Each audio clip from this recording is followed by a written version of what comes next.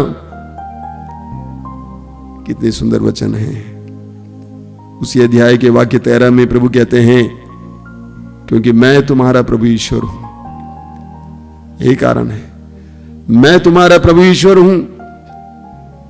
मैं सब कुछ पर अधिकार रखने वाला हूं। मैं इतिहास के हर मोड़ को बदलने वाला हूं। मैंने करके दिखाया मानव इतिहास में, क्योंकि मैं तुम्हारा ईश्वर हूं, प्रभु ईश्वर हूं। मैं तुम्हारा दाहिना हाथ पकड़कर तुमसे कहता हूं, मत डरो, देखो मैं तुम्हारी सहायता करूंगा। एक शक्तिशाली परमेश्वर की शक्तिशाली सांत्वना, बहुत ही शक्तिशाली सांत्वना, मैं तुम्हारे साथ हूं। इसलिए हम पढ़ेंगे निर्गमन ग्रंथ के अध्याय 33 वाक्य 15 में मूसा ने प्रभु से कहा, यदि तू स्वयं हमारे साथ नहीं चलेगा तो हमें भी आगे जाने की आज्ञा ना दे। मूसा ने महसूस किया उस प्रभु के सानिध्य की उपस्थिति का, उसकी शक्ति का। प्रभु के सानिध्य की शक्ति का मूसा ने अनुभव किया था जब उसने लाल समुद्र को 2 भागों में विभाजित किया था, चट्टान से पानी निकाला था। इसलिए मूसा कहता है, यदि आप हमारे साथ ना चलें तो हमें आगे जाने की आज्ञा ना दें। मेरे प्रिय भाई और बहनों, आज की इस विकट परिस्थिति में यही हमारी सांत्वना है, यही हमारी शक्ति है। प्रभु कहते हैं, मैं तुम्हारे साथ हूं। चाहे कुछ भी हो जाए, चाहे हमारे परिवार में बहुत सारे लोगों की मृत्यु हो जाए, हमारे आसपास में बहुत सारी विपत्तियां देखने को मिले, इन सारी बातों के बावजूद हर विश्वासी की ताकत यह है कि प्रभु मेरे साथ है। अय्यूब का उदाहरण लीजिए, योग का उदाहरण। सब कुछ गया, बच्चे भी दबकर मर गए, तब भी अय्यूब ने महसूस किया कि प्रभु मेरे साथ है। उसने दिया था, उसने वापस लिया, प्रभु मेरे साथ है। आज इस आराधना में प्रभु की उपस्थिति में इस बात को ग्रहण करना, अंगीकार करना कि प्रभु हमारे साथ है। हमारे परिवार पर विपत्तियां आई, हमारे जीवन में परेशानी आई, मेरी पढ़ाई टूटी पड़ी है, मेरी नौकरी पक्की नहीं हुई, सब कुछ गड़बड़ है, लेकिन प्रभु मेरे साथ है। यही हमारी शक्ति है, ताकत है। आंखें बंद करना, एक दो पल के लिए प्रभु के इन वचनों को अपने हृदय में ग्रहण करना कि प्रभु मेरे साथ है, जीवित प्रभु मेरे साथ है, मेरे पापों का नजरअंदाज करने वाला प्रभु मेरे साथ है, मृत्यु को हराने वाला प्रभु मेरे साथ है, सर्वशक्तिमान प्रभु मेरे साथ है, इतिहास के मोड़ को बदलने वाला मेरा प्रभु मेरे साथ है, प्रभु मेरे साथ है। विश्वास करना, अंगीकार करना, स्वीकार करना।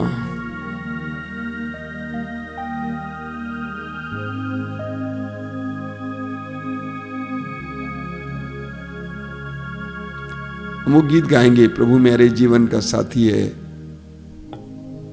प्रभु मेरा जीवन साथी है। एक कड़ी गाकर प्रभु की उपस्थिति में शक्ति को हम लोग इस समय अंगीकार करें, स्वीकार करें। प्रभु मेरा जीवन साथी है।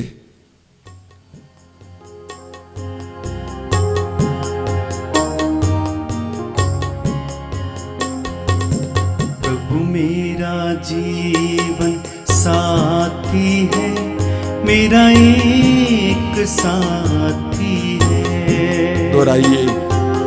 प्रभु मेरा जीवन साथी है, मेरा एक साथी है।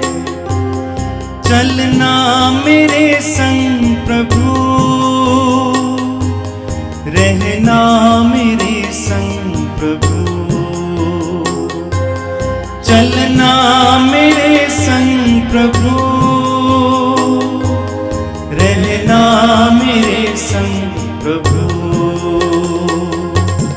प्रभु मेरा जीवन साथी है, मेरा एक साथी है। हृदय खोल कर गाएं। प्रभु मेरा जीवन साथी है, मेरा एक साथी है। चलना मेरे संग प्रभु,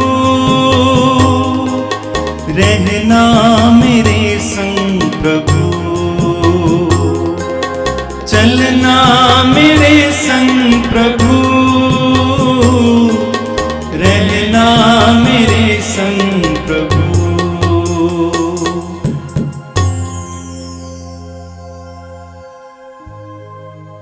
प्रभु मेरा जीवन साथी है। प्रभु मैं अंगीकार करता हूं, स्वीकार करता हूं, विश्वास करता हूं कि तू मेरा जीवन साथी है, तू मेरे साथ रहता है। Thank you Jesus. धन्यवाद यीशु, धन्यवाद यीशु, धन्यवाद यीशु। अपने दर्द पीड़ाओं को इस समय प्रभु को समर्पित कीजिए। परिवार की तंगी और अन्य प्रकार की समस्याओं को इस समय प्रभु को समर्पित कीजिए। शरीर के दर्द पीड़ाओं को प्रभु को समर्पित कीजिए। हो सकता है कि आप कोरोना पेशेंट हो, आपके अंदर कोरोना का रोग हो, कोविड का रोग हो, समर्पित कीजिए। हो सकता है कि आपको इस रोग के प्रति डर है, इस समय समर्पित कीजिए। हमेशा इसके बारे में सोचते रहते हैं। जब भी किसी की मौत की खबर मिलती है, तुरंत मैं सोचता हूं अगला मैं तो नहीं हूं। समर्पित कीजिए अपने डर को। परिवार के सदस्यों को समर्पित कीजिए। सब कुछ समर्पित करना। जिस तरह मिट्टी कुम्हार के हाथ में, उसी तरह अपने आप को पूरी तरह से प्रभु के हाथ में समर्पित करना। विश्वास करना कि कुछ हो रहा है। जब मैं समर्पित करता हूं प्रभु मेरे जीवन में कुछ कर रहे हैं, मैं अपनी परिस्थिति को प्रभु के हाथ में समर्पित करता हूं तो प्रभु मेरे जीवन में कुछ कार्य कर रहे हैं, मेरे परिवार के जीवन में कुछ कार्य कर रहे हैं। विश्वास करना, दृढ़ विश्वास करना। मेरे भाई मेरी बहन, समर्पित करते जाना, समर्पित करते जाना। एक एक बात यीशु को देते जाना।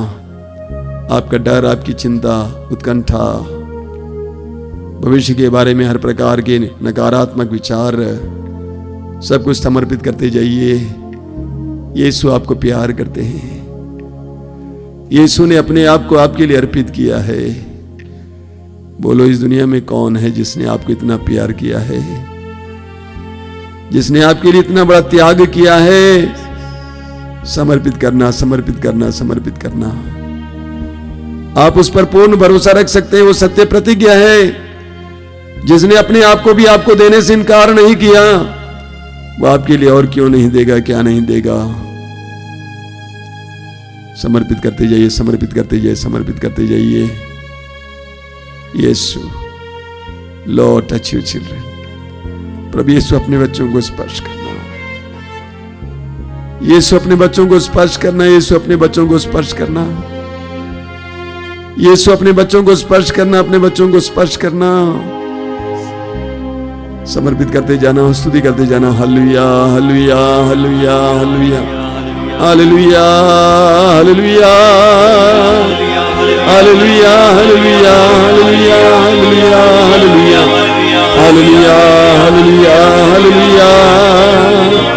धन्यवाद, धन्यवाद, धन्यवाद, धन्यवाद। Hallelujah, hallelujah, hallelujah, hallelujah, hallelujah, hallelujah, hallelujah, hallelujah, hallelujah, hallelujah, hallelujah, hallelujah, hallelujah, hallelujah, hallelujah. समय हम लोग चंगाई के लिए प्रार्थना करेंगे। प्रभु यीशु ने अपने शिष्यों को गांव-गांव भेजा तो उन्हें आदेश दिया था कि रोगियों को चंगा करो। ये उनका आदेश है विश्वासियों के लिए। प्रभु यीशु आपके इस आदेश को हम स्वीकार करते हैं। मार्कुस अध्याय 16 वाक्य 17 में तूने कहा है, विश्वास करने वाले मेरे नाम पर रोगियों पर हाथ रखेंगे और रोगी चंगे हो जाएंगे। हम विश्वास करते हैं। तेरे तमाम पवित्र वचनों पर विश्वास करते हुए इस समय रोगियों के लिए प्रार्थना करते हैं।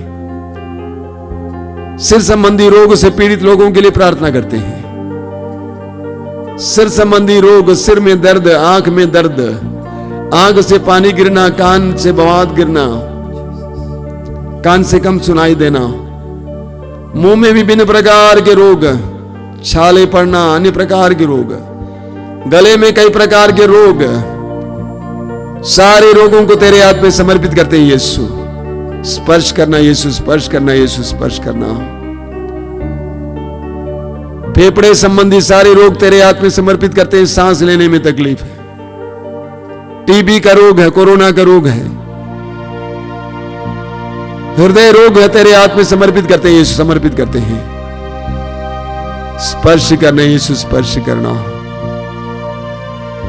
दोनों हाथों को तेरे हाथ में समर्पित करते हैं। हाथों में अनेक प्रकार के दर्द पीड़ाएं समर्पित करता हूं। यीशु समर्पित करता हूं। स्पर्श करना, यीशु स्पर्श करना। पेट संबंधी सभी रोगों को, अलग अलग प्रकार के रोगों को, गैस की समस्या, अल्सर की समस्या, पाचन शक्ति की कमी की समस्या, बवासीर की समस्या को तेरे हाथ में समर्पित करते हैं। अंदरूनी रोगों को तेरे हाथ में समर्पित करते हैं। धातु संबंधी सारे रोगों को समर्पित करते हैं। गर्भाशय की हर प्रकार की गड़बड़ी और कमी को तेरे हाथ में समर्पित करते हैं।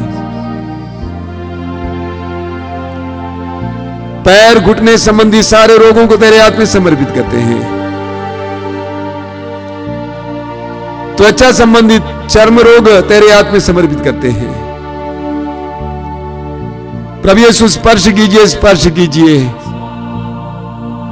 तूने पेतरुस की सास के हाथ को पकड़ा, उसका बुखार उतर गया। तूने उस कोड़ी पर हाथ रखा, उसका कोड़ मिट गया। स्पर्श कीजिए, यीशु स्पर्श कीजिए। सभी रोगी अपने रोगों को यीशु के हाथ में समर्पित करना। और इस समय ऊंची आवाज में प्रभु की स्तुति और आराधना करते जाना। Hallelujah, hallelujah, hallelujah, hallelujah, hallelujah, hallelujah, hallelujah, hallelujah. चंगाई, चंगाई, चंगाई, चंगाई, चंगाई, चंगाई, चंगाई, चंगाई, चंगाई, चंगाई, चंगाई, चंगाई, चंगाई। Hallelujah, hallelujah. चंगाई, चंगाई यीशु के नाम पर, यीशु के नाम पर, शक्तिशाली यीशु के नाम पर। चंगाई, चंगाई, चंगाई, चंगाई। Hallelujah, hallelujah, hallelujah, hallelujah, hallelujah, hallelujah, hallelujah, hallelujah, hallelujah, हालेलुया।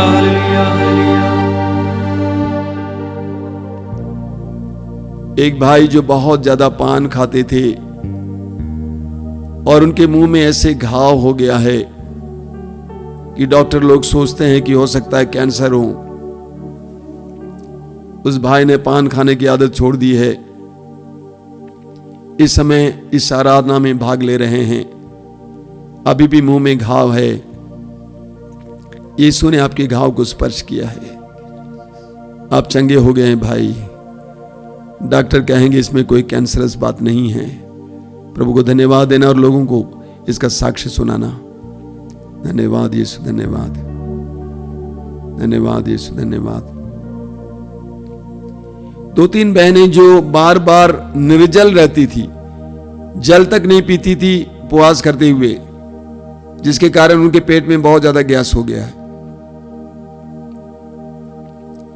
प्रभु यीशु ने आपको स्पर्श किया बहन, यीशु ने आपको चंगा किया है, आपकी गैस की समस्या मिट गई है।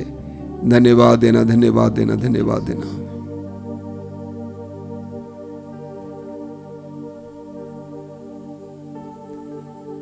गाल में विशेष करके कोई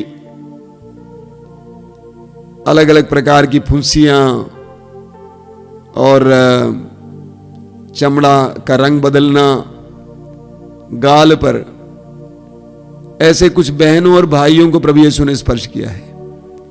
यीशु ने आपको स्पर्श किया, आपको चंगा किया है। फुंसियां मिट जाएंगी, वो रंग मिट जाएगा। प्रभु को धन्यवाद देना, साक्षी सुनाना।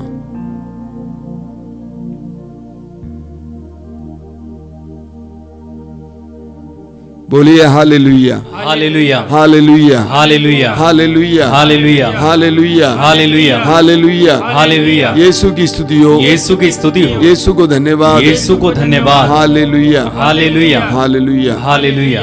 मेरे प्रिय भाई और बहनों, अभी तुरंत परम प्रसाद की आशीष है, लेकिन उससे पहले सूचनाएं देना चाहता हूं। सबसे पहली सूचना यह है कि प्रतिदिन आश्रम से सुबह 5 बजे रोज़ की रोटी का कार्यक्रम है। कभी कदार कुछ गलती से थोड़ा लेट हो जाता है, माफ़ी मांगता हूँ, कोई टेक्निकल प्रॉब्लम है। प्रतिदिन रोज़ सुबह 5 बजे रोज़ की रोटी, रोज़ दोपहर को 3 बजे करुणामाला, और विशेष करके कोरोना रोगियों के लिए प्रार्थना उस समय, और रोज़ रात को 9 बजे से 10 बजे तक विशेष आराधना, कोरोना रोगियों के लिए चंगाई के लिए विशेष प्रार्थना। इसके अलावा मंगलवार को शाम को 5 बजे युवा तरंग, शुक्रवार को शाम को 7 बजे रक्ताभिषेक प्रार्थना, और हर रविवार को मिस्सा बलिदान, और हर रविवार को यह सत्संग होगा। मैं आपसे अनुरोध करूंगा कि इन कार्यक्रमों के जरिए आप प्रभु की कृपाएं प्राप्त करेंगे। अभी परम प्रसाद की आशीष है। आशीष के समय जो लोग तेल और पानी लाए हैं अपने हाथ में उठा के पकड़ेंगे, प्रार्थना करेंगे, प्रभु इससे शुद्ध कीजिए, पवित्र कीजिए, इसमें अपनी शक्ति उंडेल दीजिए। परम प्रसाद की आशीष।